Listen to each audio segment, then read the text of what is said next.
আমরা যারা টি-20 ওরকম খেলতে পারি না বা খেলার সুযোগ পাই না, তাদের জন্য এটা খুব ভালো একটা সুযোগ।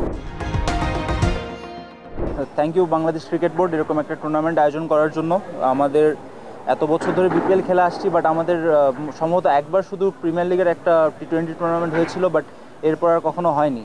তো আমার কাছে মনে হচ্ছে গ্রেট ইনিশিয়েটিভ বিপিএলের আগে আমরা যারা টি-20 ওরকম খেলতে পারি না বা খেলার সুযোগ পাই না, তাদের জন্য এটা খুব ভালো একটা সুযোগ নিজেকে প্রস্তুত করার জন্য বিপিএলের জন্য। প্রস্তুতি তো আসলে এখন 2 মাস আগেই শেষ। 2 মাস ধরে এনসিএল খেলছিলাম লাল বলে।